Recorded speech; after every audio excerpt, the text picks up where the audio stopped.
What's up, Buck? Doug with D&E in the Garage. I've got a cool one for you today. I've been talking to a viewer recently for about the last week. He's got a new Cherokee. He's got some issues. We've been talking about some of the things he's doing to it, some of the things he's working on. It's got good bones, but the previous owner did some strange stuff to it. It's got, I think he said, track bar issues. It's got a weird idle situation, low power situation.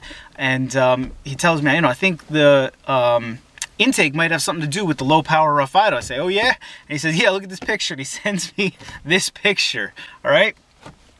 And I almost fell off my chair laughing. And if you don't understand immediately why I almost fell off my chair laughing, this video's for you, because today I want to talk about cold air intakes. It's one of the most common sins you'll see on modded vehicles, shade tree mechanics, guys like me. I'm not a professional mechanic. Guys probably like you guys, not a professional mechanic, but we know a bit. We like to mod, out our vehicles. And the cold air intake is one of the most misunderstood and misused mods. It's the first thing everybody does, whether you get a Jeep or a big truck or a friggin' Honda Civic. What's the first thing every 18-year-old does onto their vehicle that they're going to mod, right? Their project car? Cold air intake, and then an exhaust, and then probably some kind of LEDs inside something. So let's start at the beginning. A cold air intake, the whole point of a cold air intake is to get cooler air into your engine. And the purpose is this: colder air is less dense, so it can mix better with fuel. You get a better fuel air mixture, a more homogeneous mixture, and you can get more fuel into it because it's less dense, all right? Drag race guys know this. I was just talking to my buddy this morning who's got a V10 Audi that he races. It's about 40 degrees here in Jersey. Our local drag strip is going to open up for the first time this weekend, and he can't wait. He's hoping it's like 30 or 40 degrees because he pulls his best numbers then, because the engine can pull in and mix more fuel and mix that fuel better. So a cold air intake is designed to get cooler air into your engine, into your intake manifold, than what your stock setup has. Additionally, most of the time they claim to get you more air. There's a more direct path. Every time air has to move, if you've got an intake that's got bends in it, every time the air has to move, it gets more turbulent, maybe it loses velocity, and that affects your fuel air mixture, all right? So the idea is when your stock one comes from all the way across the engine bay and goes around through a torque box, 90 degrees upside down, then into your intake, if you can get one of these straight, it's a straight little pipe, cone filter on the end, you're getting cooler air, and you're getting more air, and you're getting less turbulent air. That's the idea of a good cold air intake. The implication, of course, being that the manufacturer has too many other factors that it has to consider to make getting cool air the #1 priority. They need to make the engine quiet. Cold air intakes, you can hear them because there's some muffling that goes on in a stock intake. A lot of time you hear a whistle associated with them. So they have to make the engine quiet. They have to make it compact. They have to make it look good. They have to consider emissions. So the implication of aftermarket cold air intakes is that your stock setup does not get you the cool air you need, or the amount of air you need, or the direct, unimpeded air you need. That's all well and good. And they do have cold air intakes. They make them in the aftermarket that are really, really good. K&N is typically expensive, but it is good. It has an air dam. All right, I'm going to talk about all this in a minute. First, let's talk about how these things go wrong. All right, you can spend $150, $200 plus on a good cold air intake, and that's going to include usually maybe a chip to tune your engine so it knows it's getting cold air into it. It's definitely going to include an air dam. It's going to include a high quality cone filter, and it's going to be purpose built for your vehicle. That's $100, $150, $200, $250 to start. Or you can go to Advanced Auto, and for 20 bucks, you can get a generic pipe and some like multi-purpose fittings and a generic, what is it, skosh, is that how you pronounce it? Cone filtered on the end. I know this from experience because my very first car that I was modding as a project, that's what I did. I ripped out like friggin' 4 feet of stock hose and tubing and torque boxes, and I put this little little pipe that came right off the intake and put the cone filter on the end, and I walked around telling everybody about how cool my air was now. And that brings me to my next point. Why do we need a cold air intake? You're only ever going to pull air that is whatever temp. If it's 40 degrees out, the coolest air I can possibly get is 40 degrees. It's not like this pipe is gonna drop it down to 30, you know. The lowest temperature I'm gonna get is whatever the ambient air temperature is. The theory behind a cold air intake is that while the ambient air temperature is 40, it might be 120 in my engine bay. The implication is that manufacturers cannot build simply with cool air in mind. That's why if you get a K&N, it's gonna come and it's going to point that filter at some point by your grill, behind your headlight, where cold ambient air is being pushed into the engine compartment by the natural flow of the vehicle or by a fan, and then it's going to have an air dam that will keep the filter where the air is pulling away from the hot engine bay air. That's key, all right? The key is that the reason a cold air intake is necessary is because the air that's being pulled from the intake originally either doesn't pull from someplace cool, or the hoses that it takes to get from the origin point to the throttle body, you pick up heat through those. So if you're pulling 40 degree air from over here, and then you have 4 feet of hose, by the time it gets here, maybe your intake air is 80, 90 degrees. This straight metal pipe, it's a much more direct path. Now maybe you're down to 60 degrees. You know, maybe you're spending less time weaving in the engine bay. Perhaps you are picking up better cold air and keeping it cool until you get there. Now, here's the problem with what most people do. And, you know, the guy in this picture did, and what my first cold air intake was. I took this cone filter, and just because they told me it was a cold air intake, I just plopped it in my engine bay. And it pulled not cold air at all from just that corner of my engine bay, right behind the headlight. I didn't take any consideration into whether or not cool air was making it to that level, that point, and I certainly didn't do anything to prevent the hot air from the engine from getting to there. What made me think logically, I'm looking at my temperature gauge. I know my coolant is at 210 degrees right now, or 200 degrees. I know my exhaust is way too hot to touch. My exhaust manifold's right here, and 2 feet away, I have my friggin' cold air intake, you know? If you're not taking those two things into account, you have a hot air intake. And I know I'm not breaking any ground here. There's 4 million videos about this, but I'm making this video in response to this kid's picture to hopefully reach some people, because this is another thing that happens all the time with 4 liters, and I'm going to tell you why. Because there's a ton of room for cold air intakes in the engine bay of a straight 6 motor. A lot of times you can't just go and build a generic one with off-the-shelf parts because it won't fit in your engine bay. You know, if you've got a V6 or a V8 or even a Subaru motor where it's wider and it takes up more room, there may not be any room on the sides. You have to use the stock stuff or nothing, or you have to buy one specially made for your engine bay.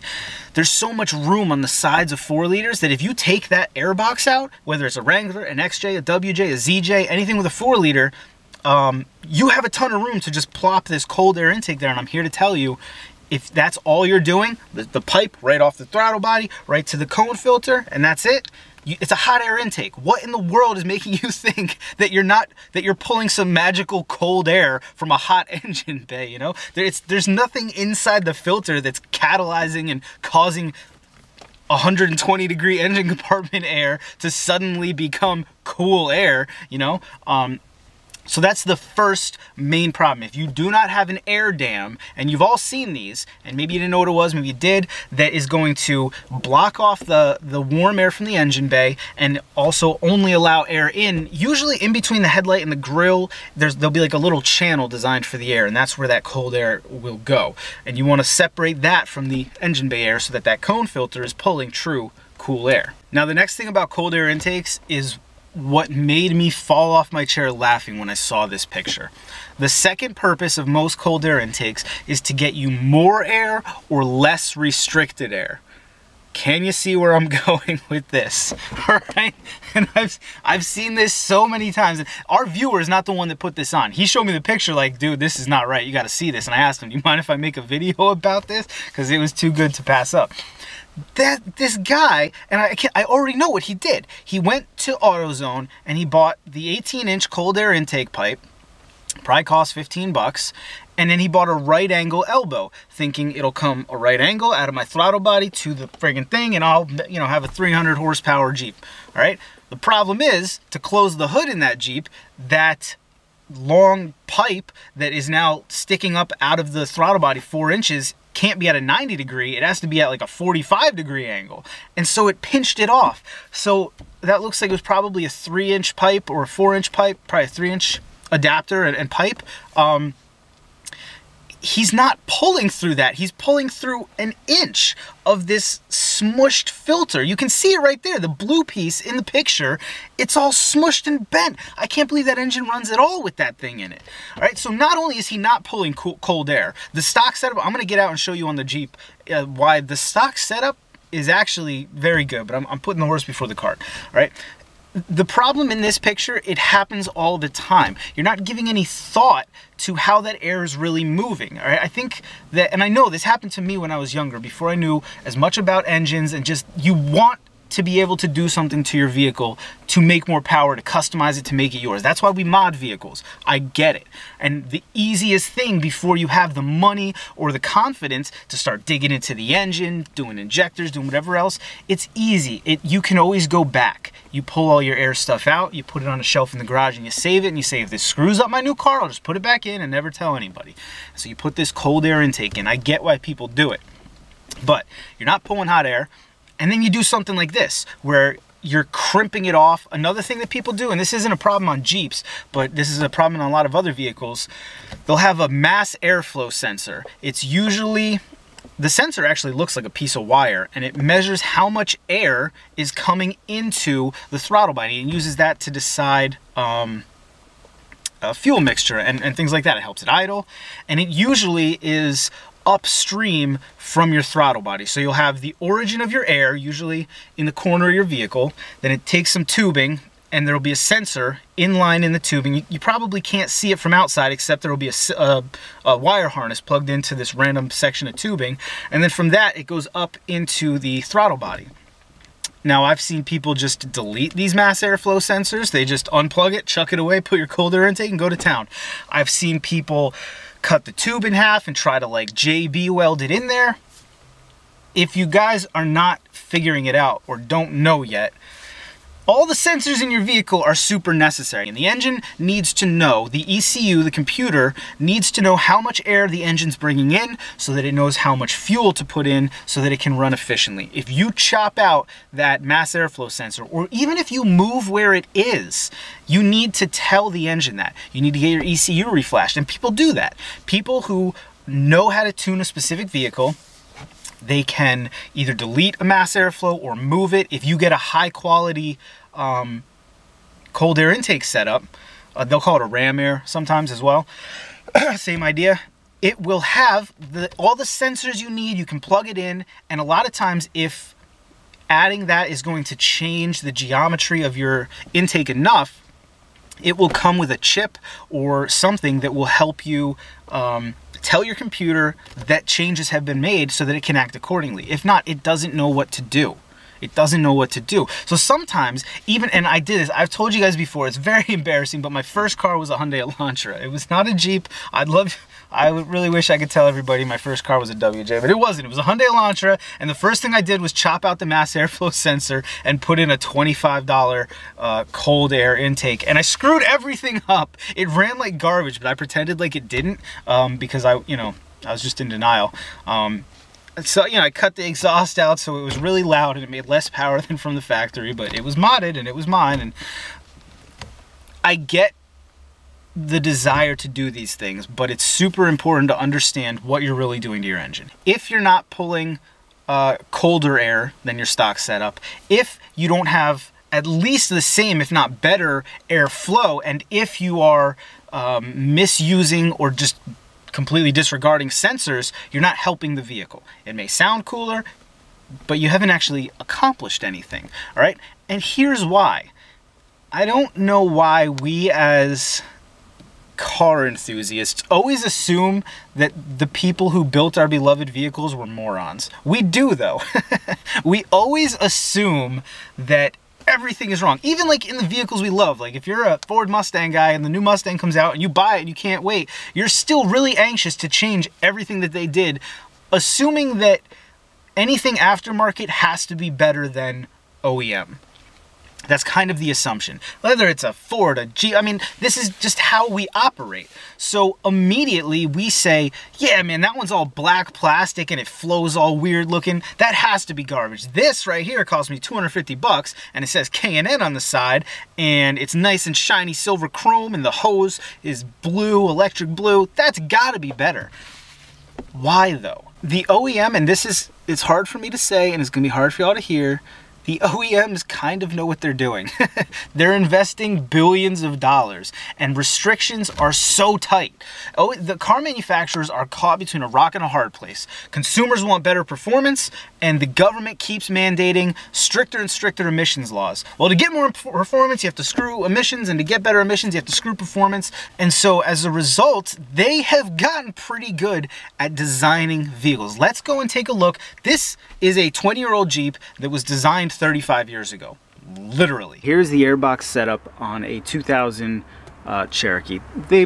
It's been changed throughout the years, but this is pretty much the idea you're gonna get from a WJ, an XJ, a ZJ, a TJ with the 4-liter. A little different, but pretty much the same. All right, first thing you'll notice is this nice gentle bend. All right, yes, it's actually less than a 45. It's not straight out. This comes at an angle down. All right, as we saw in the picture before, it has to because of how high up the intake manifold is and how low the hood comes, but it's not crimped, it's not cut off, and the air that is passing through right here, or this passage right here, is the same size as it is over here. That's very important. You don't want to neck down ever in an air system. All right, then you've got your air box right here, and let's take a look at where this air box pulls from. This right here is the inlet for the air box. All right, it's pointed right at the front of the vehicle. For reference, this is the radiator right here. This is the header panel, and right here, you can't see it, but right in there, in between the headlight housing and the radiator, is just an open space. All right, so when the vehicle's moving, there's air coming from the grill right in here. It's making its way naturally the way air wants to flow through there, around the headlight housing and the radiator, up, pointed right there. You're not going to get much better than that. You know what I mean? Now here's the problem, right? Additionally, this air box is kind of creating its own air dam, isn't it? It's not perfect, no. But all this hot engine bay air is staying over here mostly, and the air that's being pushed in here is really only the air, or the air that's being drawn from right here is really only air from outside the engine, right? It's creating a natural air dam. Now if you go and buy a K&N filter, yeah, it's going to dump out right here. It's still going to be pulling this air, and it's going to have an air dam that comes around here, and it's going to have rubber on the top to seal against the hood. But just taking a pipe off of this and dumping a cone filter right here, you know what's right here? You know what's under this? Your exhaust manifold. This is a reverse flow head. All right, the air that's right here is hot as hell. It's probably 200 degrees right here. Some cars will even, like Subarus, they'll even go, their stock setup goes into the fender and pulls air from literally outside the engine bay. That's perfect. That's why it kills me when people put a cold air intake on your Subaru. You're still pulling from in your engine bay. Your stock pulls from out here. It's ambient air out there, but people don't know, or they don't want to know, you know? So I can hear you now saying, Doug, fine, great, I get it. I can't mod my own Jeep. I have to buy expensive aftermarket parts, which completely defeats the purpose of driving a 20-year-old Jeep in the first place. I guess I'll just have no fun then. That's not what I'm saying, man. That's not what I'm saying at all. In fact, I built a cold air intake for my WJ that I thoroughly believe works. I've had one of those infrared thermometers, and I know that I'm pulling air close to ambient air temperature. Or at least as cool as the stock air that I was pulling in, and it increases the flow, and it does make it sound a little bit cooler. What I did was I used the stock air box to make an actual air dam, and if I can find a picture of it, I'll include it in this video. If not, just take my word for it. You have to put some time into it. It's like anything else, man. You don't just go and buy an off-the-shelf muffler and start hacking up your exhaust. Well, some people do. A lot of people do, and you're not actually making your exhaust better. You know, you have to do, and I've already ranted about that, you have to do some research. And get this, you actually have to know something to properly mod a car. I know, terrifying idea, but it happens to be true. All right, these things, even the old ones, are complex vehicles, and there's a bunch of engineering that went into them. So if you are setting out on the road to make your vehicle better than stock, you're gonna need some information. Thankfully for us, the internet exists. How the heck did our fathers possibly, how did they learn anything, man? It must have been so much harder. I respect those guys, man. We have the internet. I have Jeep for them. It's not like I know any of the stuff I know because I went and figured it out myself. I wouldn't know anything without Google. Literally nothing. That's why I'm doing this channel, to help more people get it out there, you know? So you have to do some research, put some thought into it. You can design a cold air intake for your vehicle that will actually draw cold air and will actually draw in more less turbulent air than a stock setup, but you have to work at it and you have to put some thought in. Is it gonna be built with off-the-shelf parts for $20? Probably not. Maybe, probably not. But can you build one for less than the $100 or $200 K&N or anybody else wants? Yeah, probably. You might have to look into, get on the internet, get whatever vehicle you have, get on the forums and start asking people, hey, do I need to reflash my ECU if I put in a cold air intake? Or does anybody make a chip for it? I know, like Cobb and stuff like that for Subarus.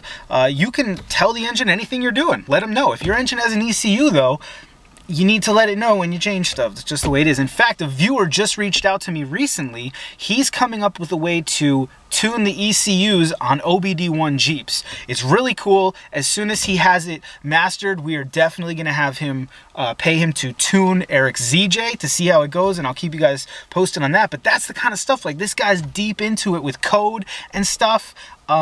You have to know what you're doing if you want to make your vehicle better. So that's all there is to it, man. If you got any questions about what we talked about today, by all means, leave me a comment down in the squawk boxes. Let me know what you think. I think a cold air intake is probably the most common engine modification on the planet. I'll bet you more people have put cold air intakes on their engine than any other engine mod, you know what I mean? Even more than exhaust, because it's so easy, it's so cheap, and everybody thinks they understand it, but I don't know that everybody really does. Anyway, thanks for sticking with me. Thanks for sending me the pictures. It helps me keep this content going. Comment down in the squawk boxes if you liked the video, if you found it amusing, educational, maybe even a little entertaining, and I hope you did. By all means, like the video. It does wonders for Eric and I. Lets us know that somebody's out there listening and enjoying and appreciates the time we put into making these things. Sub to the channel if you'd like to see more. YouTube's weird, man. If you don't sub, you're definitely not gonna know that we put out more stuff. As always, thanks for watching. See you next time.